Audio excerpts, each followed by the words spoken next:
Well, I think going into the fourth day, I think we were probably having a slight advantage.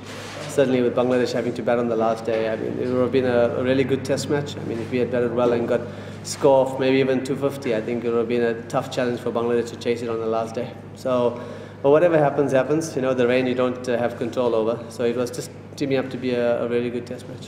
When you don't have control of the weather, you can't really call it an opportunity, but because you weren't allowed that opportunity. So, I mean, there were a few things we'll take from this test match. Certainly we didn't take advantage of the first two sessions we had in this game, where we batted really well and we kind of lost it in the last session. But, you know, things like that happen in Test cricket, and the way we clawed our way back. I mean, Bangladesh, to their credit, they batted pretty decently in the first two sessions of day two. But the way we held the game and always kept us in the running to win the game, and then finally when the opportunity came, we, you know, as I said, 60 for no wicket, and going to the fourth day, I think you would say we probably had a bit of advantage with us. The openers and Temba batted exceptionally well. You know, Stiaan hasn't opened the batting for us before, but he has been opening a little bit in the domestic cricket, and he looked very comfortable. I mean, he looked like a seasoned campaigner, and we know, I mean, in the team we know what a quality player he is. So hopefully he'll just go from strength to strength. And Temba's been doing exceptionally well in our domestic circuit, so it's in a way no surprise for us too that he's done well. He's quite an energetic player, and I think the way you saw him bat with a lot of intent, which was brilliant. And I think for their confidence and certainly for the team, they managed to put in good, decent performances on a what we would call a slightly low scoring first innings. The opening batters batted really well, really good foundation for us, and obviously Temba getting 50 as well. Faf was solid, although there were little contributions and nobody got big score, but still it's got a confidence that the guys can take to the next test.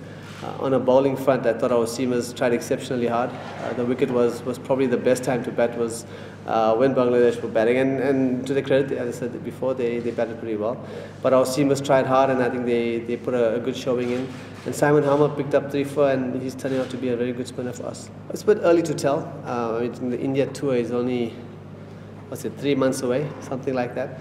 But certainly the games that he's played, he picked up 7 wickets in his first test, and 3 for here. It's a very good showing, and he's showed good control, and he's got lovely energy, and he fits into the team really well. So, I mean, it's a bit early to tell, but as I said, he's doing a good job. Well, I don't think so. I think the batting order is pretty different than the one-day batting lineup. And as I said, there were quite a few guys who got in, and hopefully in the next test, the guys who get in will make it count. Well, you know, Paggy's been a great bowler for us in limited overs, extremely consistent, and whenever he's played, he's done very well. But we have to have a look at what the conditions are like in Dhaka. If the wicket's turned, then, you know, if it looks like a 2-spinner wicket, then there may be an option.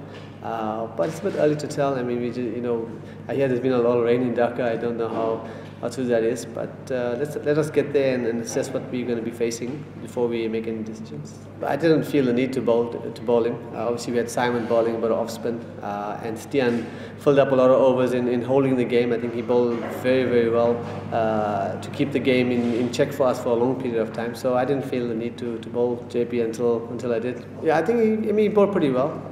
As I said, I think he picked up a couple of wickets as well. So, I mean, Test cricket is such a thing that it takes time to get used to, and it's very difficult to make an assessment too early in somebody's career, whether you're a batsman or a bowler. So I'm sure time will tell us of how well he does, both in one-days and in the shorter format as well as the longer format. It goes without saying that, you know, you've come all the way from South Africa, so you want to be playing cricket. But I mean, these type of things you have no control over, so there's no use getting frustrated about it. I mean, as I said, the game was poised in our favour, I feel, but there's nothing you can do about it. And whether we have rain or not there, it's immaterial for me. For me, what counts is whenever we do have an opportunity, is just whether we take the opportunity or not. So it's, you know, in a way it's a slight frustration, but to be quite honest with you, I think most of the guys have played enough cricket to know that when it's raining, yeah, you just gotta take the break as it comes, and hopefully when you do get on the park, you put in a big performance to win the series.